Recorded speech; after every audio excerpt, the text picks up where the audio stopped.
No, I was wrong. He went for a druid. I was right initially. TJ will never let you forget that. I mean, I said that. What are these cards? I predicted him to play. Yeah, what are these? So we see a druid hand there with 2 cards that are historically very good to have in your opening hand.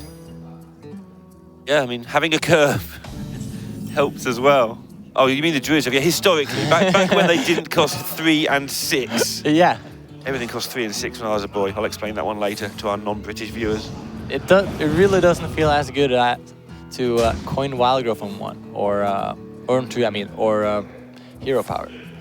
But he probably has the Hero Power because he really wants the coin for Ultimate Devastation potentially later, which could be a very important thing. Yeah, when we work out what he's actually trying to do with his deck, we'll know a lot more about it. I think he's just trying to OTK in some way. Yeah, I assume that. Like, your entire deck costing 0 mana can... or is it's 0 mana, right? I think it's 0, yeah. I think it's 0. It's not 1. I think there's another card that does 1, but yeah, your entire deck costing 0 mana for sure can lead to some crazy combos. Ooh, did we mention that Frodan run this Hex Lord? Honestly, I'm looking at the cards. I don't know what any of them are. You don't know what any of them are? It's not my job to know what Hearthstone cards do. That's your job. Yeah, right. I won't lie. I don't use a lot of time playing these cards, but I know most of them at least, like the names and stuff. I think it's Hex Lord, Malacross, and yeah, Grifta right there that Frodan's looking at. And what the cards does is that Grifta is a card that discovers 2 cards and randomly chooses if your opponent or you get... it gives 1 card to you and 1 card to your opponent, and you have to choose 2 cards, and it randomly gives the card. So you have no control over it, basically. So the only time that's a useful card in a deck, that's a cheating card. Is there one thing I know about this? Or this? Is there one thing I know about Mage? Is that Frostless Jaina is definitely something you want to have. Yeah, definitely on curve. I didn't practice enough Mage before this tournament to be able to do it myself, unfortunately. Yeah, you weren't drawing your Jaina at all. I was starting to wonder like if it was in your deck at one point. Yeah, I actually didn't extra check that. Might have not been. Anyways, this is looking a really good position for Frodan though. He has the wait, what's the card called? Astromancer. Nice. And I believe 8 cards in hand, so... that's going to make an 8/8, or an 8 mana minion, which is often 8/8. That's an 8/8. Also an 8/8. Yeah. And if this Astromancer manages to summon like a Lich King next turn, then TJ is looking in real trouble, if he's not looking in trouble already. Yeah, you've heard of Big Spell Mage, but this is just Big Meme Mage, full of minions and nothing else by the look of it. This is like literally Big Mage. Yeah. And we were saying there's lots of memes you can do in Mage. I didn't expect them to have no spells. That's pretty meme-like. Okay. TJ with a pretty good top deck there. Managed to pick up a second swipe, which made him able to clean up the Giant. But at the same time, Frodan is coming in with the Astromancer next turn, and Astromancer is potentially an 8/8, as we were talking about. And here it comes. It doesn't look easy for TJ to come back from this. I feel that the power level of that's the worst card he could get. Wait, what does that do? There's no spells in his deck, I don't think. Apart from the Book of Spectres, oh my goodness. That's the only spell in his deck, I think. We have a Toki Time Tinker in Frodan's deck. I mean, like, we got to see the Toki. At least we didn't mill the Toki. That's nice. But yeah. We also see at the same time that TJ's hand is really not lining up, and he's getting all his combo pieces now before he's getting his quest completion done. Yeah. And he doesn't have Ultimate Devastation either, so... the card that you need. Not looking too good for him. Also, as you can see here, TJ actually trading into the 5/5 instead of the 4/7. He probably figured out at this point that the only spell Frodan ran was the Book of Spectres, due to him only seeing minions so far, and Frodan running Book of Spectres in the first place. Yep. So, yeah, he did that. Nice work there from TJ. Nice identification of the situation. Ogre. Yeah, I actually never played Toki Time Tinker since the last rotation, I think. So I haven't gotten all of the... like back in the day, I remember getting like Ragnaros, Sylvanas. Now I imagine the pool is way bigger. Yeah, we need to work out exactly. It's something that people, I assume, like people like you, keep an eye on Reddit and various places just to see what the stats are on those things. And someone says the stats are bad, and then you just forget about it. Or do you sit there and work it all out yourself? Like from the beginning, I never really thought Toki would be a very competitive card, so I haven't really looked too much into it. But it's for sure something to look at when tournaments become very tournament lineups become very greedy, and you want to outgreed your opponent. But the thing with the meta these days is that most of the decks have very good win conditions, so it's pretty hard for the meta to become very greedy, because at that point people will probably end up playing anti-control decks, which are super efficient at dealing with control. What do you think of this play? It's a very clever usage of Lero here to get an additional plague from TJ. I'm not sure if it's helping him too much, because he's still far away from his quest, and yeah, his minions in the hand doesn't do too much. You can play one by one basically, and yeah, it doesn't feel too good for him.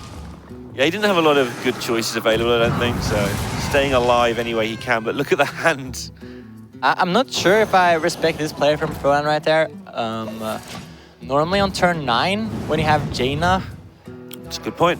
You probably should respect her wishes and play her out.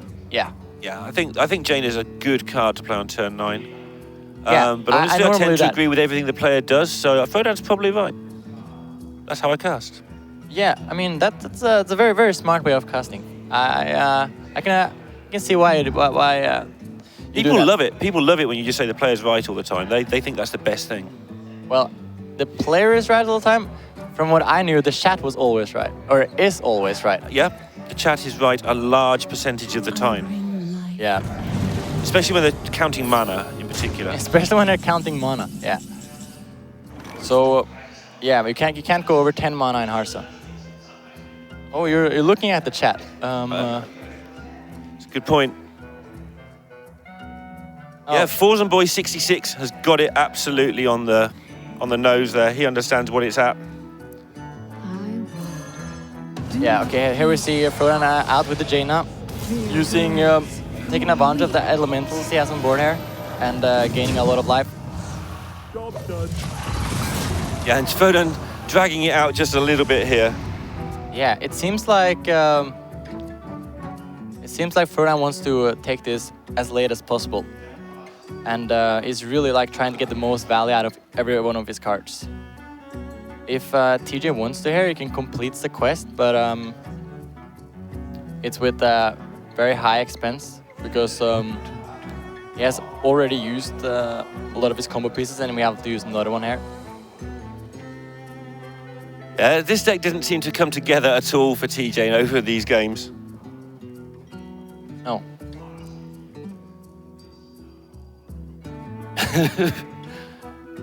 I love the way that Frodan's trying to work out the memeiest way to finish this off. I really want to see the Grifta play, because you never know what's going to happen, right?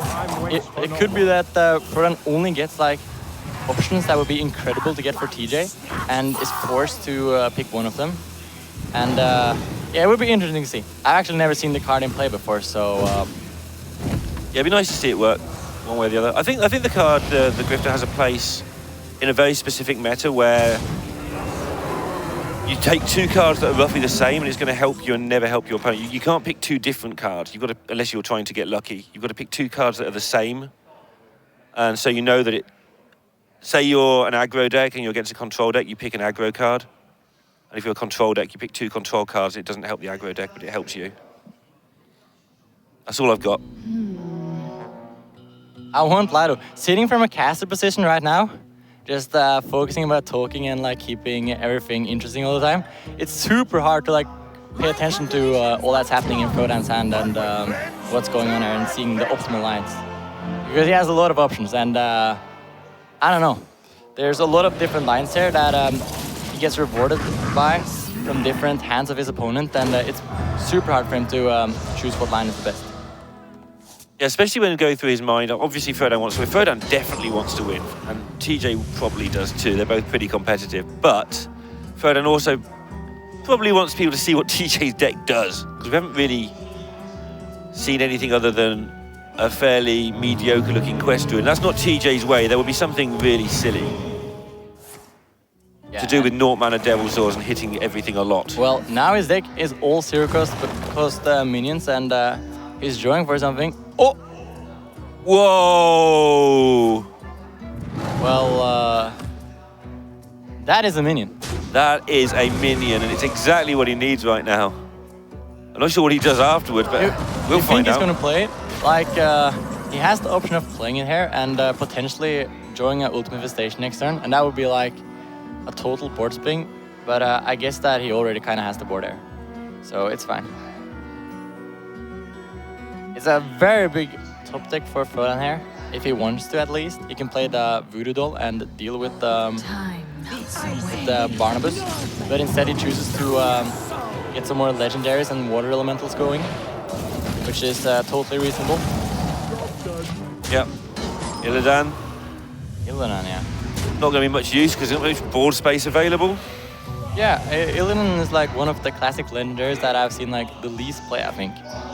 Yeah, it looks like it should be quite good as well, but it just isn't. Yeah, here we go. Oh. So now we can go. Okay. So this is like a combo thing he can do. He can go charge Devil Sword, and then cube it, and then Deathwing to charge Face. But as far as I know, he can't like get a OTK combo at least now. So he will have to work a bit to. Yeah, we can see there's no OTK in there. He's got the Face. What he also could do though, he could go Face with the Barnabas, cube the Barnabas, and then Faceless Manipulator Barnabas, and then Deathwing to summon a full board of 8/8 and Deathwings. Not a full board, 5 minions. I mean, which is like, I don't know how Frodan comes back from that. Yeah, and TJ's gonna do it. It looks like he's going for it. And yeah, like Frodan doesn't have anything against this. Frodan didn't know what was coming either. They obviously haven't told each other what was happening here, so...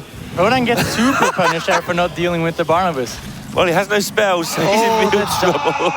TJ is so pleased right now.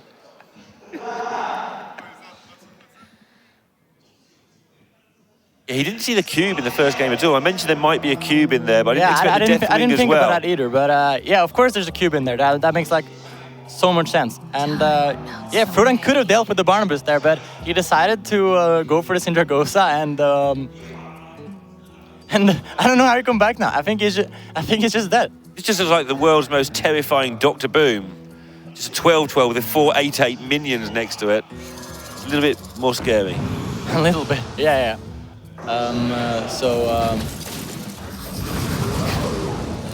Well, he's alive. He's alive and he can freeze some things. Is he still alive after this next draw, though? Wasn't it Devil Sword? He's still alive. So the question for TJ is that if you want to use this cube, the cube can potentially protect him against a double Dragon's Fury play. Yep. Which could be.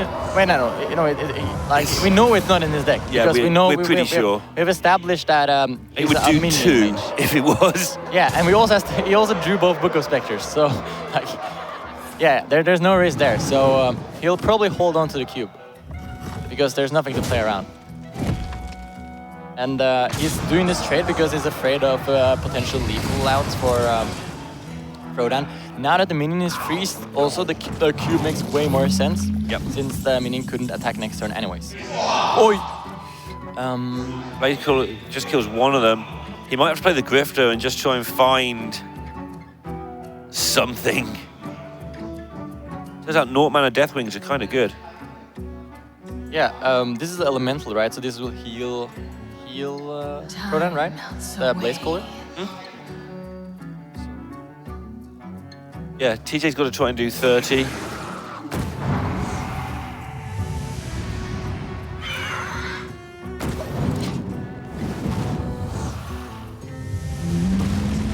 in one turn. Okay. Frodo's just going to be on 30 for the rest of the game. Now, this was the best draw for TJ right here. Also, we see that the interaction together with Jaina, the budget Dustbreaker in Arcanosaur, actually heals for each damage it does, right? So it was basically almost a Reno Jackson right there. Reno Jackson. My favorite card of all time. This is looking super bad for Frodan. Like now, TJ gets to do exactly what he wants, which is get everything to be 0 mana. But at the same time, I feel like he's played like all the minions that it maybe runs in the deck, right? He's played 2-charge Devilsaur, he's played Facelesses, he's played Cubes, he's played the Leroy. And Frodo just has a handful of very big minions. Yeah. So. But he managed to seal the deal with the Cube play on the Barnabas, together with the Deathwing. That was a very good line for him to spot. Time for the Grifter. We want to see it, Frodan. Show us the Grifter.